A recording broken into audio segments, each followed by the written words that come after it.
बात आहे. थँक्यू विजय आणि सोनाली. सगळ्यांना आता माझं जरा विनंती आहे, आपल्या इकडचे जे गायक मंडळी आहेत सगळ्यांनी बसून घ्यावं प्लीज. आता आहे ना फक्त 4 गाणी राहिलेली आहेत आणि मागे जे आहेत त्यांनी पण जरा पुढे यावं. आता पुढची जी गाणी आहेत ती आपल्या आजच्या कार्यक्रमाचं अर्क आहेत, म्हणजे समरी म्हणतो आपण त्याला. आयुष्याची जी काय फायनल महत्त्वाची समरी आहे ती या गाण्यातनं थोडं कन्वे होणार आहे. गाणी अतिशय सुंदर आहेत, अर्थपूर्ण आहेत आणि आम्ही खूप म्हणजे विचार करून निवडलेले आहेत. तर आपण थोडं लक्ष देऊन ऐकावं अशी माझी विनंती आहे. मागचे पण आले का पुढं?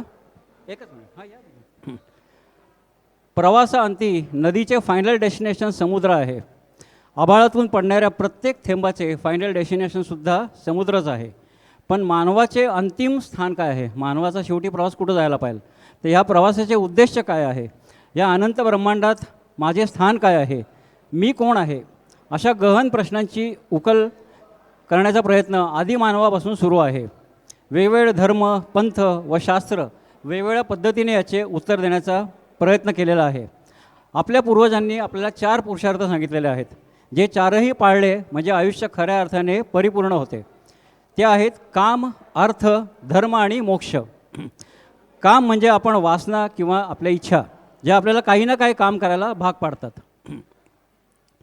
अर्थ म्हणजे संपत्ती, स्थावर व जंगम, जी आपल्याला दैनंदिन आयुष्यात सुखात राहण्यासाठी मदत आवश्यक असते. धर्म म्हणजे आपण जे काही कर्म करतो त्याचे अधिष्ठान सदाचार, नैतिकता किंवा मानवता असावे. आपल्या या 3ही धर्मांचे आचरण कसे करावे याचे शिक्षण लहानपणापासून मिळते, किंबहुना तेवढेच शिक्षण आपल्याला दिले जाते. त्यामुळं मोक्षासारखा अत्यंत महत्त्वाचा विषय दुर्लक्षित राहिलेला आहे आणि त्यामुळंच आपलं जीवन दुःखाने भरलेलं आहे. आता ह्याविषयी आपलं एक गाणं आपलं आहे, मधुबन खुशबू देता आहे. अतिशय अर्थपूर्ण आणि सुंदर असं गाणं आहे.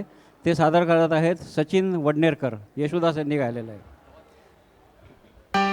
Hello hello hello hello